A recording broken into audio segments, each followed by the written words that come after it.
ready to go. All right, I want to thank everybody for coming. We've got an hour minus the couple of minutes to get started. So looking forward to having a good conversation today.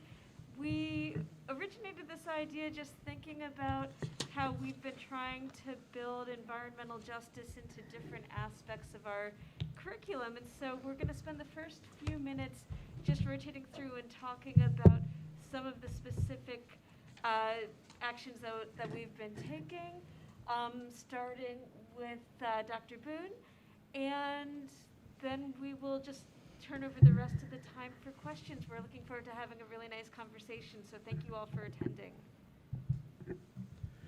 All right, I appreciate it. I'm not used to going first so much, so it's just throwing me off a little bit. But for people who, my name is Kofi Boone. I teach landscape architecture in the College of Design.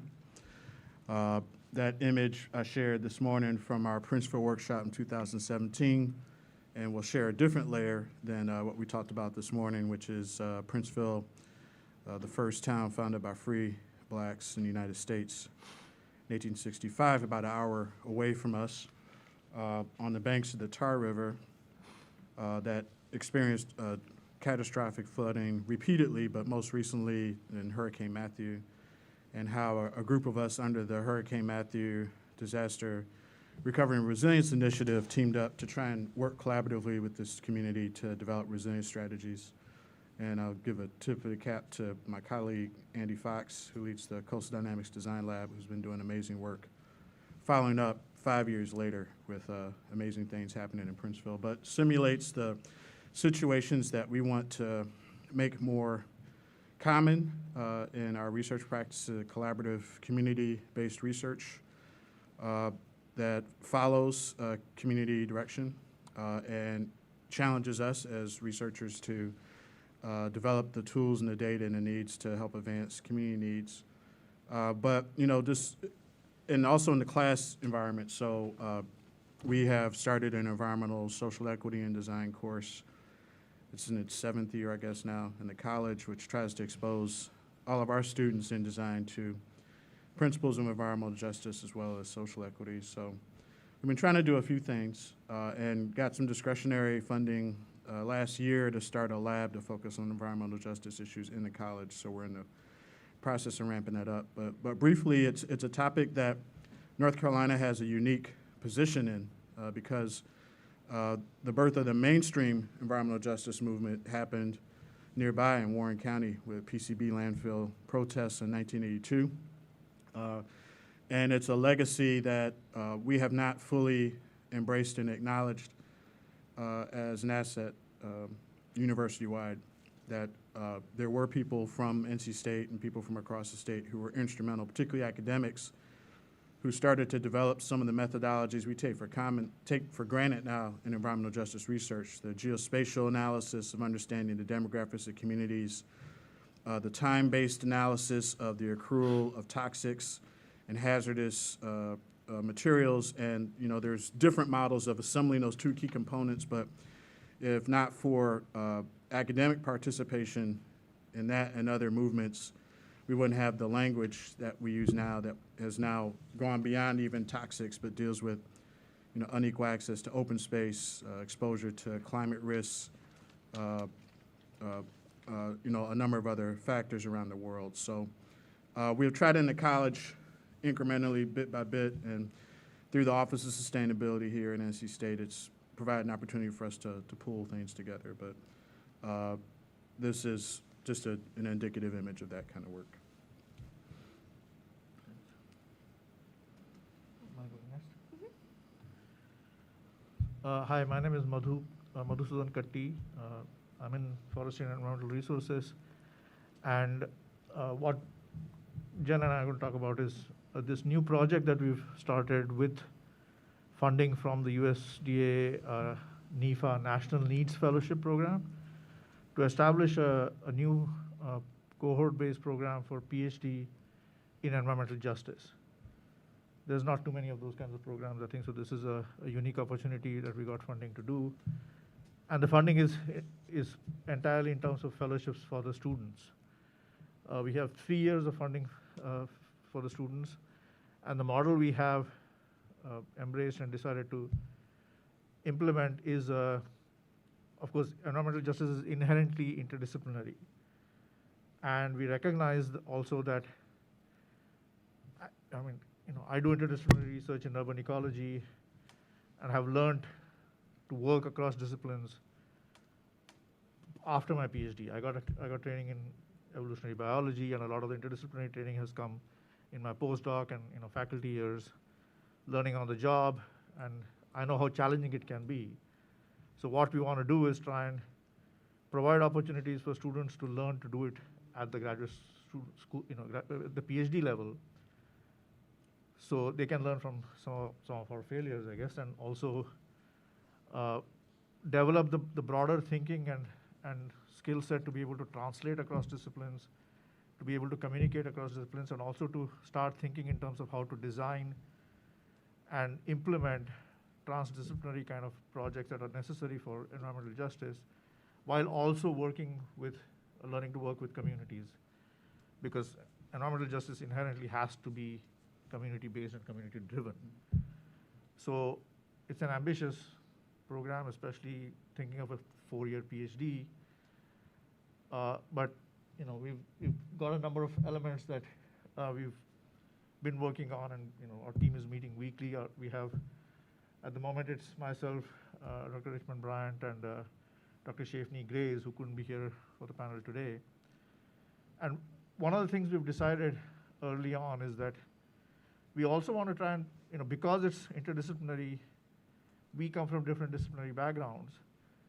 Students should be exposed to different disciplines, but also because a lot of the environmental justice issues inherently are about impacts on underrepresented or minoritized communities, we focus our recruitment also in trying to get students from backgrounds that are also minoritized in science.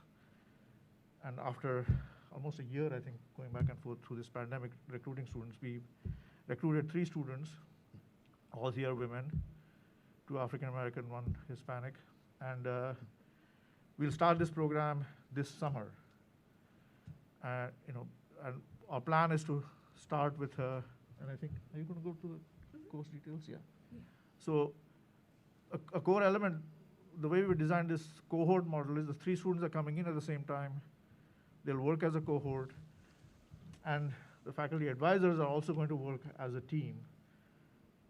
So we are doing a team-based mentoring approach rather than having the individual advisor-student binary. And we are hoping that we can use that approach to give more holistic mentoring for students, especially students from minority backgrounds who have additional challenges for success in graduate school. And at the same time also build a broad enough curriculum for them to get exposed to different disciplines, things that are outside my area of expertise, and help build sort of a learning community. So they can learn from each other, work in a collaborative team. We can learn from them as well and build our research that way. So I'll pass it on to Jan. Great. Thank you so much, Dr. Kadi. That's a really good overview. I do want to add one thing also about the National Needs Fellowship is that it's a program that's been specifically devised by NEFA through the USDA to help better diversify the natural resources, agriculture, and life sciences fields. And so we're really fortunate to have received this fellowship for our students. I also want to acknowledge both Dr. Ryan Emanuel, who moved on to Duke, and Dr. Louis Rivers, who is now on leave to the EPA, because Ryan was the initial PI, and they've really built the foundation for this.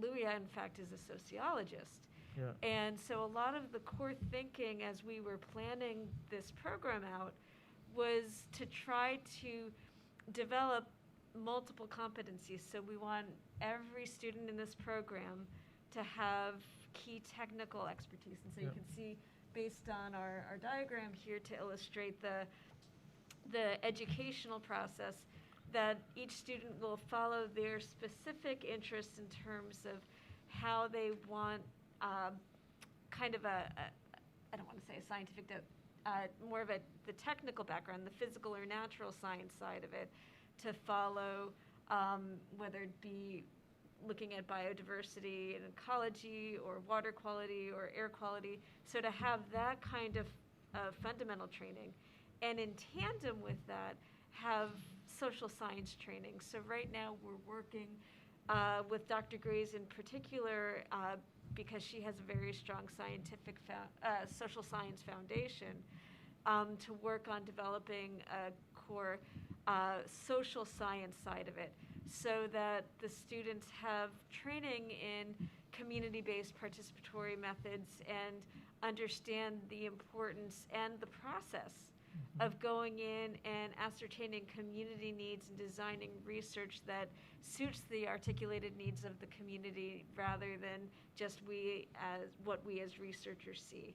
So having that type of process for the students to go through, so they're becoming technically adept at whatever physical natural science they're learning, and adept at the social science side at the same time.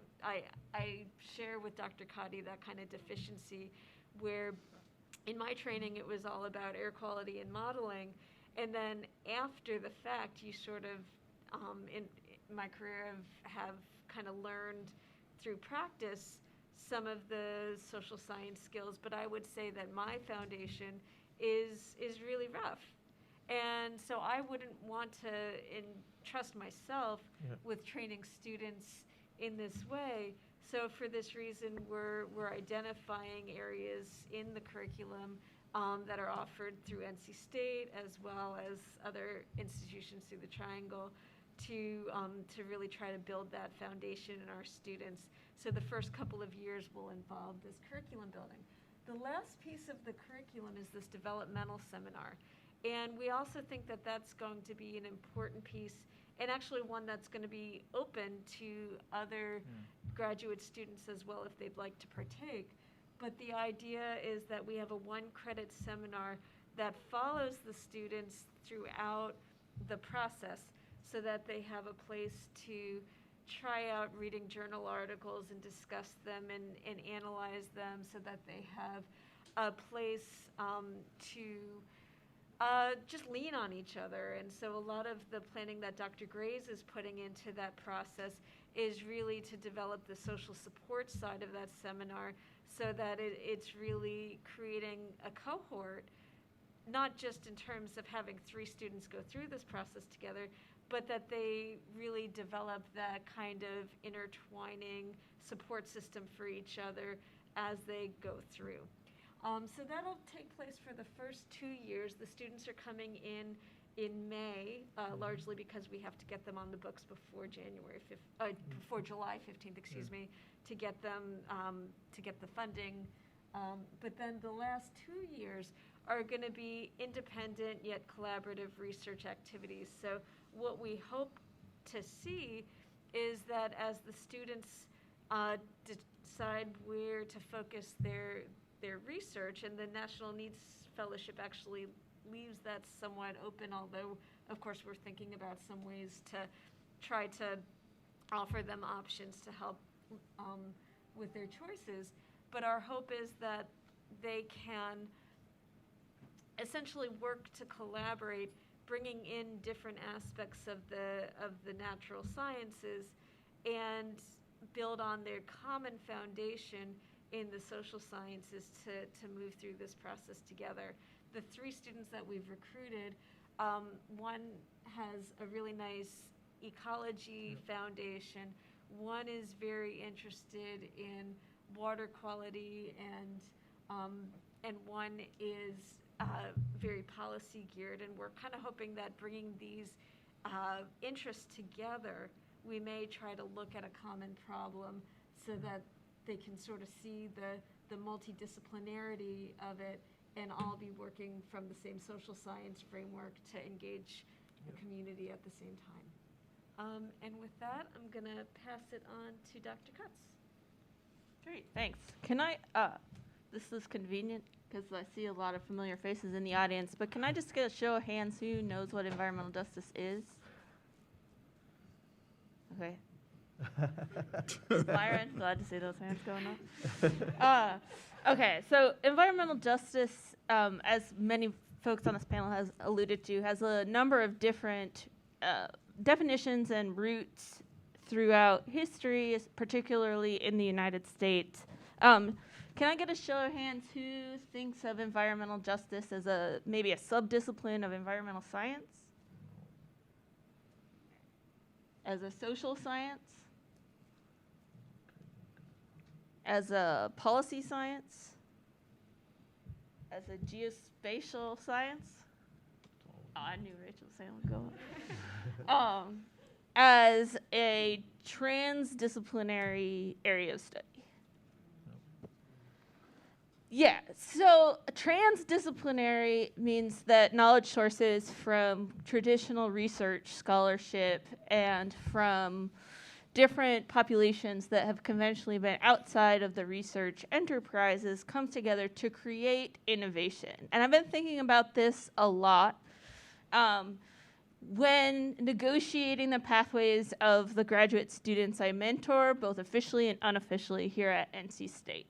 And I've come to the conclusion that environmental justice is transdisciplinary, and that the interdisciplinary model of training that kind of relies on a T shape where you gain very deep knowledge in a particular discipline and then kind of at the penultimate stage of your career, go ahead and connect that up to other disciplinary silos is just not going to work.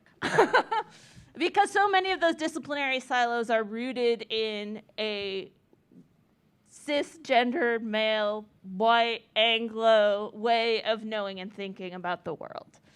So I've been thinking a little bit about what would it mean to do J-shaped or justice-shaped transdisciplinary research and allow students a little bit more flexibility in terms of defining where they stick up that pole of expertise. And it might be a little bit between some of these disciplines or departmental or college level divides.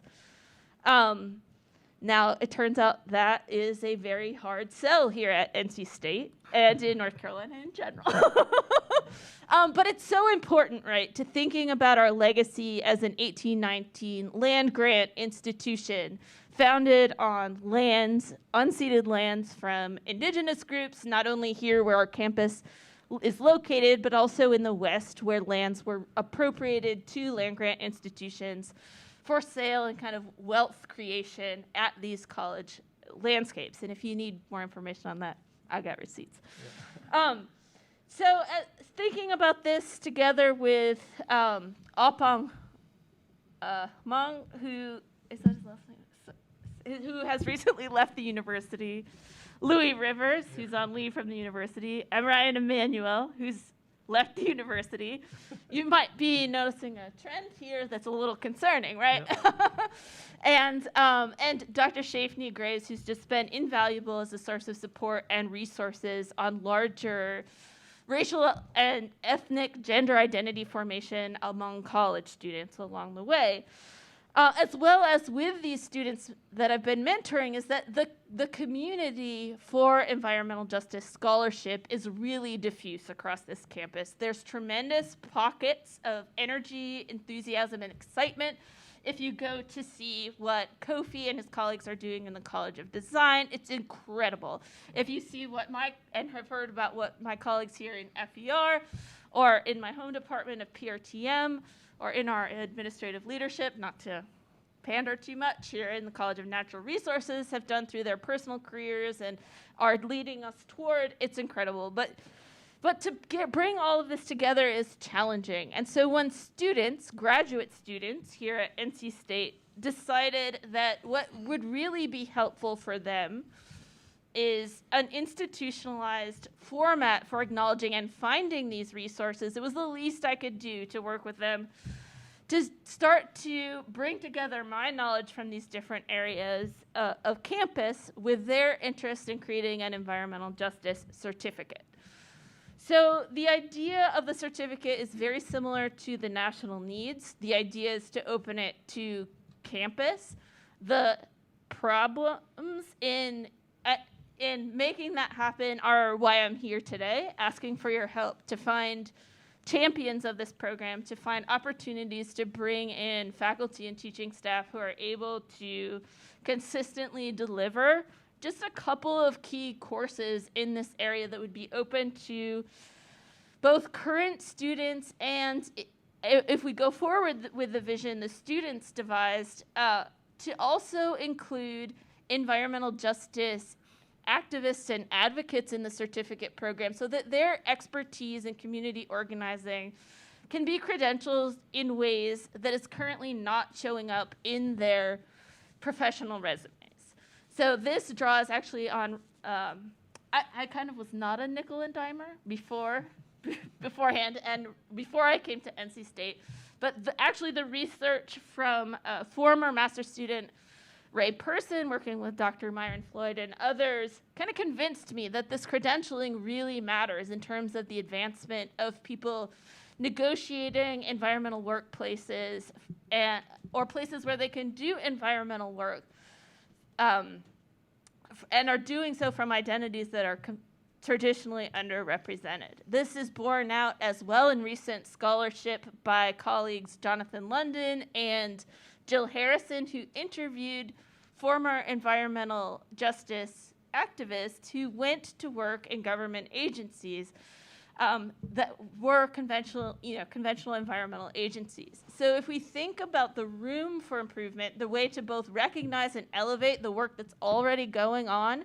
outside of kind of this conservation narrative that is so prominent in our environmental work, to see the intersectional environmentalist activism that's going on now that's kind of beyond what environmental justice has been conventionally, to find and elevate the work that's being done across the United States, and to see that as a source of power and collective advancement, right? An opportunity to advance science by testing assumptions that have gone unaddressed, which benefits the conventional disciplinary knowledge, while also defining a more expansive role for the land-grant university and its responsibility to benefit the citizenry. So I have the draft document, which I'm happy to share with everyone and anyone. This is definitely a more the merrier situation. But I just wanted to kind of pitch that idea to generate opportunities for groundswell of support, for input, for ideas about where and how this could be useful. I'm just a mouthpiece for students who are too tired to be here today. I don't know. That's the end of my. I think that's a good place. I like that ending on you being a mouthpiece, because I think that's really apt. We'd like to open it up to the audience for questions and just to kind of have a discussion among us, I should say. Well, I did have one for Bethany, just to throw a straw man at you, or a straw person. I will catch that straw person. Okay, straw person. All right. So I've only been to the White House one time, and that was the day that Mustafa Ali resigned as head of environmental justice at the EPA. And he was there, and Harold Mitchell, who former congressman who led the whole Regenesis, Spartanburg, South Carolina transformation around the landfill there. And there were a number of the hip-hop environmental group was there. There was like a big group of people. So we didn't get a chance to meet with Obama. He played us. We saw Jon Stewart, though. And it turns out he's really short. I had no idea how short he was in real life. But the point I'm making is that there were some representatives from Obama administration came in, right? And so everybody at the table was kind of depressed, in terms of what's the path with the shift in administration. So what they were talking about was market generations. This is why I wanted to point at you. Was that they saw the future of environmental justice as being embedded in market generation. And they thought at that time it was renewable energy. And that just kind of blew it off at the time. But then if you read Biden's executive order, Justice 40, it's pretty much right out of that, saying that they're building an environmental justice strategy, federal government, where they're trying to give 40% of renewable energy reinvestment in disadvantaged communities that are affected by the fossil fuel industry as sort of their metric. But that was going to be the food chain, right? To say that it's environmental justice directed towards getting more people to create more economic opportunities through energy reinvestment. So the point I'm making is that, what do you think about market generation as a draw to get people's attention here on campus regarding environmental justice? Or do you think there needs to be another way of looking at it? I think so. I think there's something to that in that we have a wealth of engineers on this campus who are not going to necessarily grow up and become environmental justice activists. But, reading just stories by Lisa, actually a tweet by Lisa Sorg, the environmental journalist here in North Carolina, about access to sanitation and water convinced me to team up with a lot of engineers against my better judgment to do some community engaged work. And I see my role as an educator and a researcher not in transforming the community, but transforming the approach engineers are taking to engaging with community. And as many kind of in my social science realm have said, is nobody wants to, they will talk to me, but they're more interested in talking to you and seeing your building plans or talking to the engineers to find out, what alternative septic systems they can put in to indigenous housing for returned veterans that will also honor the ancestral homelands of their people. And that's not a problem engineers are used to solving because it's not necessarily the most efficient expertise. So in terms of markets like energy transitions, I think there is opportunities to change habits in technical fields so that the presumed assumptions organize in different ways. Is it a panacea? No, nothing is a panacea. And I'd have to think more specifically about that particular example and how it's playing out. Yeah, I don't think about markets at all in my work, Yeah. which is probably explains a lot, right? But it is interesting that other people do. And so when they see stuff and they're like, do I want to buy on or sign on to that? Where are the students going to go? How does that bring stuff back to us? Which then goes back to your deeper critique about the role of research and the role of the university. In terms of should that be a focus? But I have found that a lot of these decisions have been made from that point of view. And been wondering if environmental justice is one of those where people can't quite connect it to selfishly their own benefit. Yeah, it's if you think of this is like a very nice beer and wine conversation for later. But if you think about especially our current version of neoliberal or maybe post-neoliberal economics as a social theory, right? Then it's one that it's a pathway we're very embedded in, but it's a social theory, not a scientific theory, Right. like gravity. Right. It both dictates and explains what's going on. Right. So we can intervene in that system both within economic theory and beyond it, which I think is a little bit liberating. It's one thing that gives me hope. There were some hands up. I'm sorry. Myron. I want to go back to your observation about markets and just want to make sure I understood what types of markets you were, what types of markets before I go on with my observation. Okay, well, yeah, I can't remember the advisor's name, but they were anticipating what the Trump administration was going to do, and they felt like if you wanted it to succeed, it had to be tied to the just transition in order for it to survive, meaning environmental justice within EPA and within the federal government. And I was looking at Biden's executive order, like the second one he wrote, which was the Justice 40 charge, which can be debated, but has a lot of that same vocabulary and that same knowledge, which is to say, yeah, it'll survive as long as it turns into economic opportunities that can be exploited by corporations that also can tangentially help communities during the just transition. So that was essentially the argument that was being made. So I'm not taking a stand on it. I just wanted to share what was being said. I hear you now, and I think the point I wanted to at least underscore was tangentially. Yeah, exactly. Yeah. And that it seems, and we had this conversation earlier this morning, that's what I was Right, saying. right. But a lot of the solutions is EJ, whether they can be technological, or there might be an economic solution. And they may not always benefit the community that really can Yeah. stand to benefit from those solutions. Yeah. So you might have a solution for carbon and create another carbon market Mm-hmm. that will provide wealth for some and may have a secondary detrimental impact to others. But yet you solve the problem, but you created another one. Right. And so that was the point I wanted to get on there. Yeah, they can tack on EJ washing to greenwashing. So- Right, exactly. And I think at a deeper level for me, the question is, do you want to center justice or is it tangential? Mm-hmm. And this market approach is what has created a lot of these problems. Mm-hmm. So without, really critiquing that, it doesn't seem like it goes far enough. I'm sorry, I saw somebody else with their hand up, but Yeah. you please continue.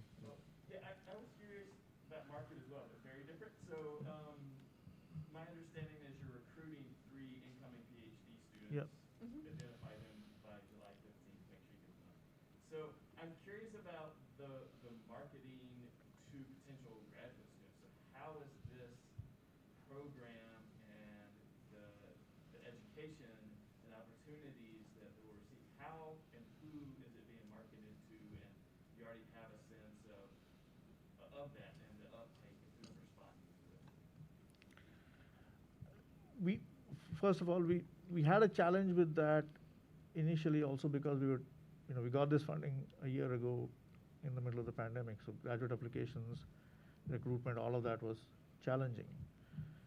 And that's partly also why it took us about almost a year to get through this process. And, we advertised last spring and again in the fall through mostly sort of, I think, through our networks, through social media, and got the word of mouth. I think that's where a lot of the In part. applicants came from, in part. And it's something that we've talked about as well. How do we actually reach out beyond people we know or beyond the usual sort of suspects, so to speak? But also at the same time recognizing that we are talking about a PhD program, which means we need students who've had a master's before because that's the requirement. So in a sense, it's kind of, there are constraints to how broad you can go. And to maximize what we can do with this program within a traditional sort of PhD giving institution and department, we also advertise sort of the expertise of the people involved, so that students who may want to work with these this area, like in urban ecology or effects of environmental pollution, and want to have a broader focus on environmental justice within that context, might apply as well. And it's kind of ended up with a mix of that. But I can't say that we have a good answer to how best to advertise for this, but you have some thoughts, yeah? It was a really challenging process, Yeah. to be honest with you, and I do think COVID had a big part of that. We used a combination at first of social media, Yeah. LinkedIn, trying to distribute the information among different people who would be interested. Yeah. And ultimately, we got last spring 18 applicants, but several were not eligible because you have to be a U.S. citizen citizen, for yeah. this particular mechanism. One of the students who had applied last spring was, it turned out she was one of the people who were bringing in May. And then for the other two students, because there were a couple of the applications that came in of the 18, I would say we probably had 4 that seemed pretty interesting and like reasonable fits. And then for different reasons, it didn't pan out, either timing or otherwise. And so we ended up reaching out through personal contacts to a few different HBCUs. I reached out to some people at Central. And actually one of the students who I met and started talking with through the ENV 101 class, when I do a week of that, ended up, as we were talking, it just was very apparent that her interest meshed well, and she ended up being our third person. And then we had another applicant we were really close to bringing in, who was out from California. But to kind of speak to, I think, part of your question, though, Erin, is as far as what attracts students to this, I think most of the students who were real sincere about this program were driven by the injustice side of it, the fact that people are suffering from environmental pollution impacting communities in a disproportionate manner, and really were drawn by that and wanted to do something about that. One of the students who's coming in is from the Northampton area in North Carolina, and is very attuned to a large wood processing facility that's going in there, and the impact on the community in that part of the state. And so had a really specific idea of an entity in her community that was a threat. I think that the other two students had similar drive. That the student who is currently a master's student at NC State really had some policy experience with NCDEQ before she came. Actually, this is Bethany's student in the master's, and really wanted to try to affect change again. But a lot of it really was coming from that, trying to do something about disparate impacts of pollution. The question about markets, kind of back to that in terms of thinking a little bit about the students coming into this doctoral program, is an interesting one. You can sort of dissect how much of that's going to be siphoned off by big corporations and that kind of thing. But I do think that concept, the principle of investment in communities, and that sort of just sustainability that goes towards lifting up communities in terms of providing more resources and economic basis and more social opportunities, tied in with reducing their pollution burden, is one that we'd like to explore through the curriculum and the research as well. But I have a question for the audience, because we have,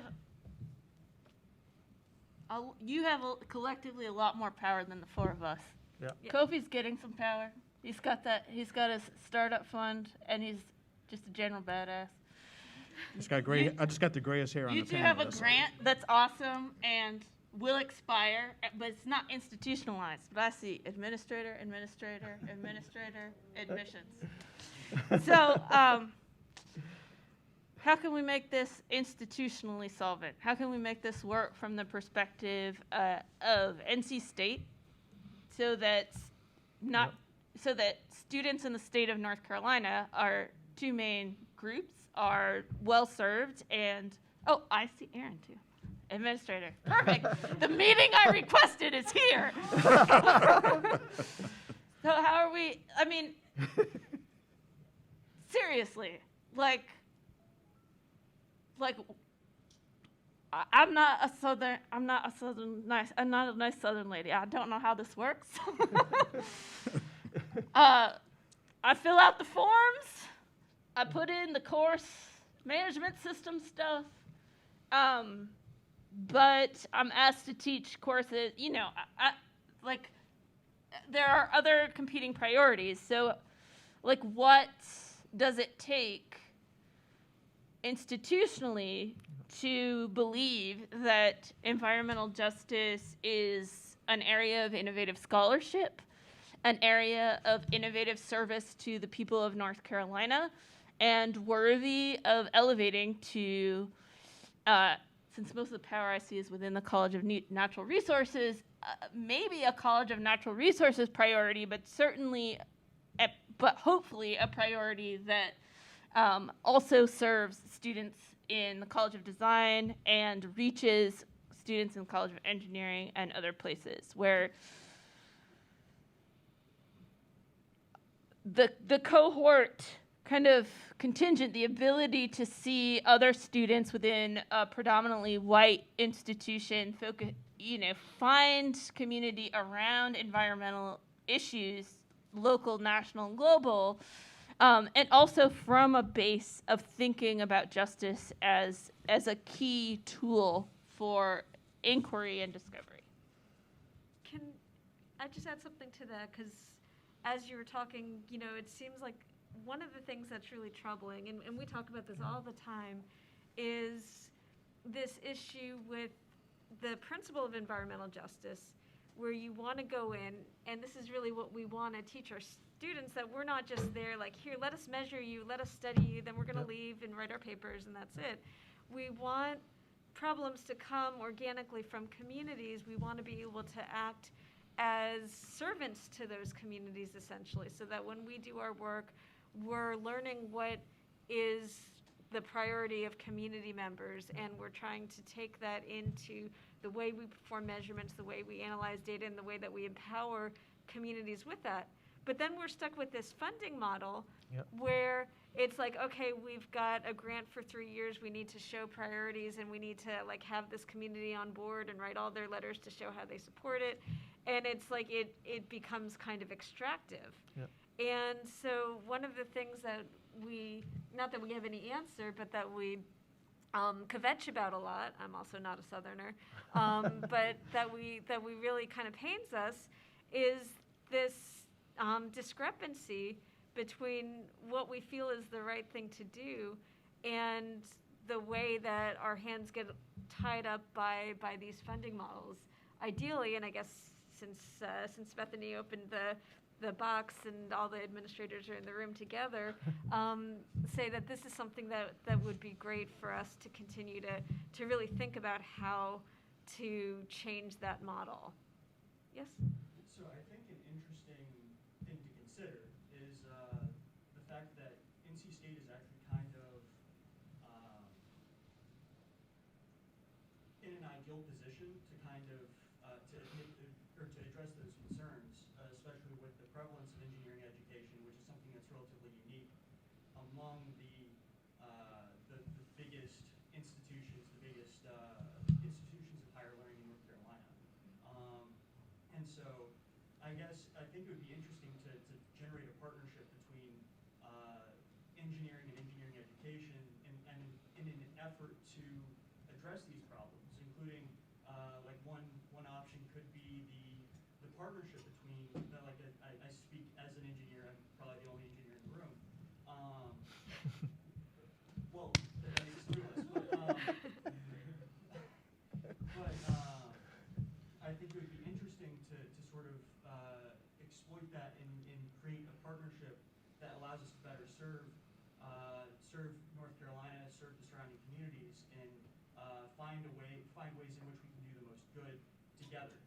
And I think potentially partnering with undergraduate education for capstone design projects, informed in part by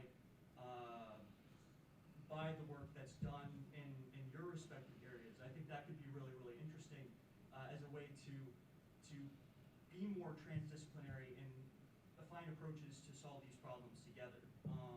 And so I think that would be really interesting. I was just wondering if you all have any thoughts or ideas about how we can basically how you can incorporate the engineering aspect. So it's like we actually do sort of create a partnership so we can do the most good and figure out ways to address these issues together. It's a great question. I guess it really would be about making contacts and finding a critical mass of people who wanted to do that. And I raised my hand when you said you were the only engineer, although I'm technically still in engineering training all these years later. But but you're right, it's important to be bringing in people from different disciplines. We are a land-grant university, and our mission is really to try to provide that service outward. One thing, and I think we've talked about this a little bit with the National Needs Fellowship, that I would love to see would be to try to move into like a training grant model, almost like the way a law clinic does, where perhaps that training could be the basis of that work, and maybe bringing in multiple colleges to partner in that. But what that looks like, I think we still have a lot of thinking to do. Yeah, and the law clinic model is something that I've thought about a bit as well in the public science cluster, where I floated the idea that can we do something similar in terms of bringing scientists into communities to actually listen and help identify scientific issues that you want to work on that have relevance to the communities. And I believe that it's all compatible with doing good science as well, and that's where people sort of think, there is the scientist-driven research model. So I would really love to see one of the transformations for the institution, I think, is to have that that science clinic kind of model, or engineering clinic kind of model, where students are also then get training to work with communities and bring back the questions from there for our scholarship to apply to that as well, and form real partnerships that way. But I also want to go back to something that has come up, our being a land-grant institution, and Bethany mentioned the history of land grants and the receipts on that. And this is something that I've been talking about, and I'm teaching a graduate class in decolonizing science right now. And in some ways, Bethany talked about how it's the student's voice that she's channeling. And in my class, I'm also seeing some of the students are way ahead of us in terms of thinking about these issues and challenging the institutional structures. And one of the things we've talked about, and something we didn't do at this meeting, I think, but is doing like a land acknowledgement. And I do that in my talks.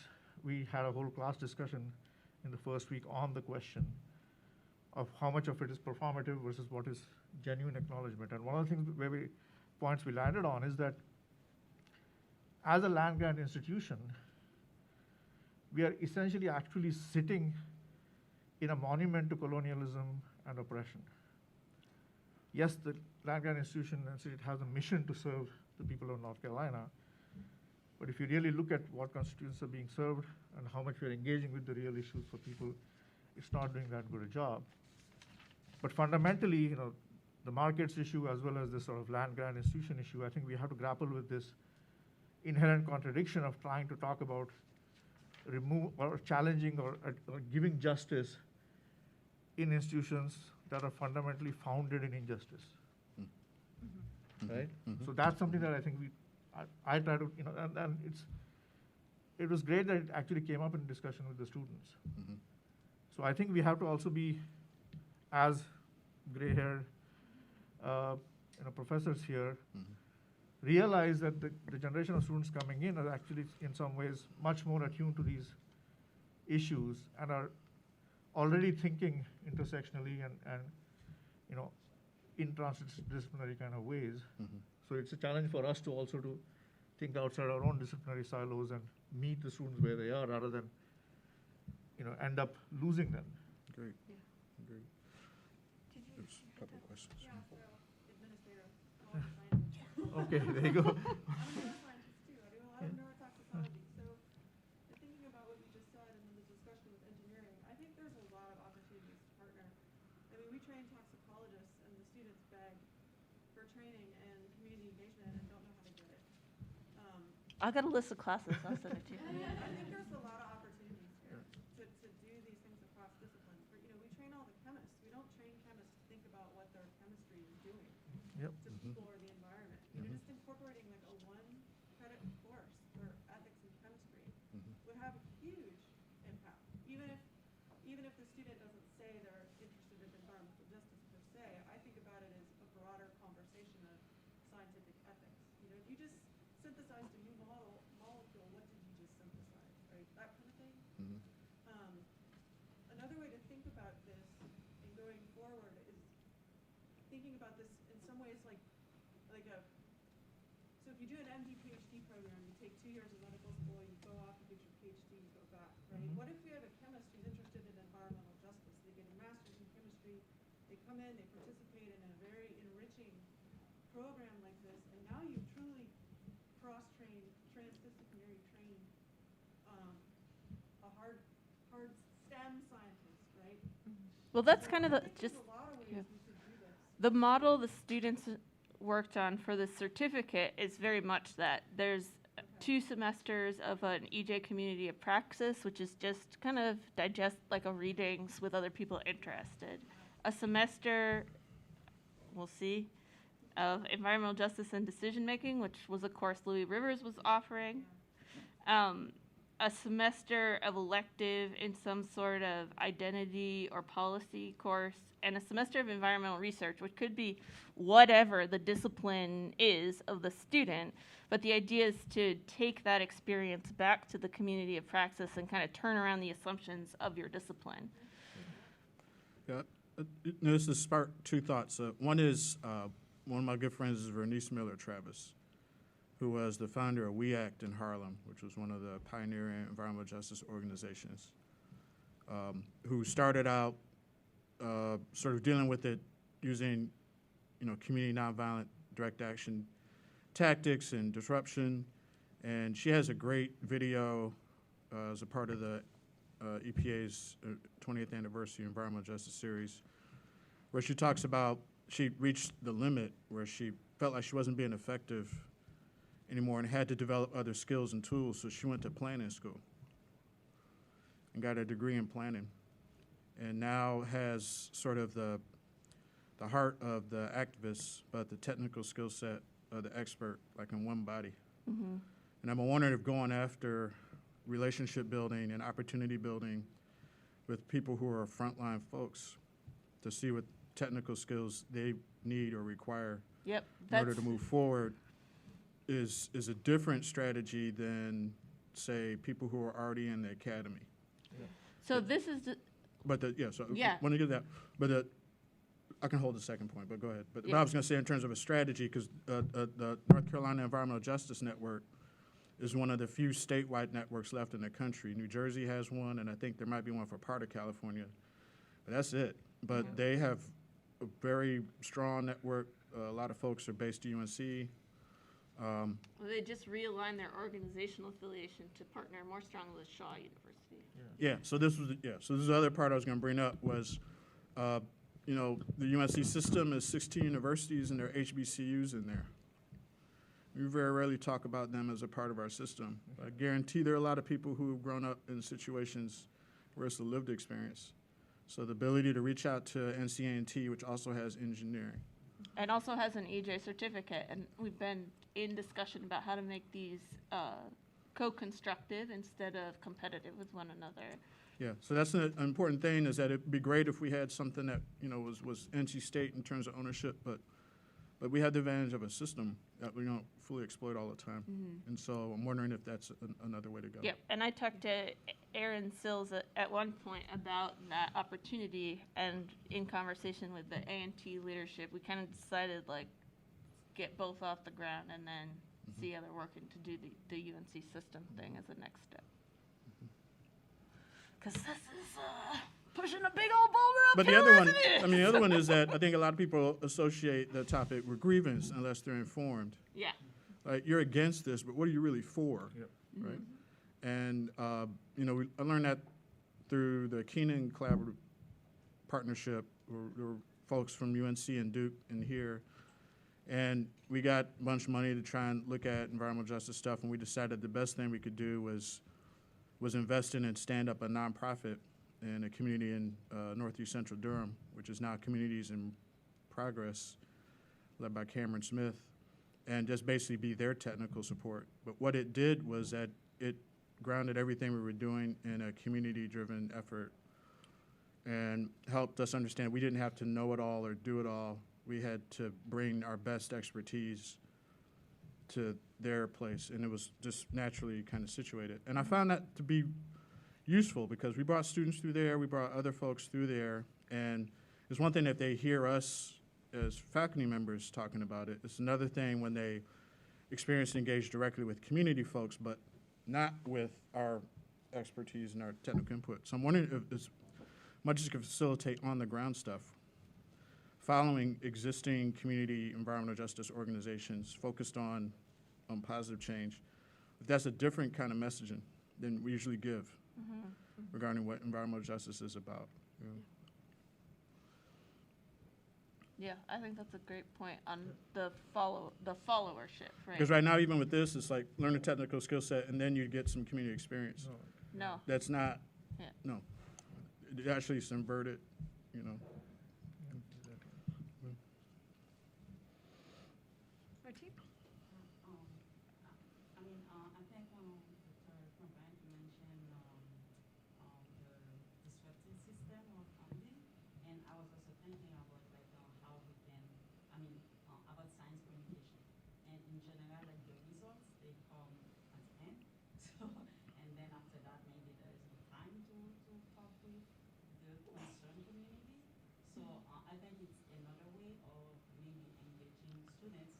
Maybe go there and try to translate the science in, I don't know, in more simple words.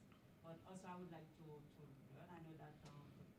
Botanicals and you have some experience about working with communities. And I was thinking about science communication strategies at the end of I don't know, of the research or something like that. So can you maybe share a little bit about those strategies? You're looking at me, yeah. Because I'm also in the public science cluster, and science communication is sort of a core part of that. But I think in some ways, the skills of communicating both across disciplines and to communities and across has to be embedded in all of this. Anyway, not just as an add-on. I include that in all the courses I teach. I actually and in practical ways, in that having students actually go and do this. Whether it's in writing, whether it's in doing real community engaged work in the context of a course is not easy, because that requires long-term partnerships with communities that are willing to to participate in that way. But having courses designed in ways that reward students for doing that, I think is important. So not just as an add-on, but I would say, the way in the seminar that we're talking about, we'll be addressing communication skills as we go along. And part of the communication, I'm glad you talked about how it's the end product that you go and talk about some translation there. But I think a key part of communication that even science communication training lacks, and I think that's crucial for environmental justice, is that remembering that communication is two-way, and developing the skills to listen is as important as being able to translate and communicate. We need translation backwards as well. Yeah. We need the questions and the concerns from the community, from their lived experience, to be translated back into our academic sphere so we can start transforming how we do our work. And I think just to add to that, in a really sincere way, Yeah. that, we may have the expertise in whatever it is we study, but we don't have that institutional knowledge of a community, what it's like to live there, what it's like to experience some kind of aggravation on a continuing basis, what it's like to try to advocate. All of those kinds of things community members bring. And we do really need to, think about that bi-directional aspect of this kind of work, and not as an add-on at the end, but really incorporated throughout the process. Yeah, and again, as we're sort of building this program as we go along. We have weekly meetings trying to structure this, and I think maybe it sort of came across as we're going to have them do courses and then go do the research. I don't think we're thinking of it that way. I mean, structurally, from the program viewpoint, there might be that, timing of different things, but the way we've discussed is we are actually talking about us also collaborating and creating larger projects in which students can participate and embed their PhD research in, where it's incumbent on us as people who are here longer term to build those community relationships and tie in the coursework that they do in the first 2 years with actual practical engaged work of building those relationships. So it's not like you're taking courses and then we go in the field and are expected to do all this community engagement connection work. That has to happen alongside, and a lot of that has to be on us, because it's not. Sometimes some of the students bring that with them, and that can be really powerful. But if you're talking about students from STEM backgrounds or other backgrounds who don't have any grounding in this at all, and if you want to transform training for students from engineering, from STEM across, we have to transform the way we do our work and to build those relationships in a way that the communities trust us to not just send a student as an intern who will do something for their course and then never show up afterwards. So the sustained commitment part is on us and on the institution. So we're about an hour, as long as we've been talking, and we're 7 minutes over the scheduled time. Are there any last questions before we wrap up? I know this is a big room for a fairly small group, but this has been a wonderful discussion. Yeah. I really thank Dr. Boone, Dr. Cuddy, Dr. Cutts, and thank all of you for spending time talking with us, and hopefully the administrators for helping us figure out how to fund some of this stuff too. So thank you all.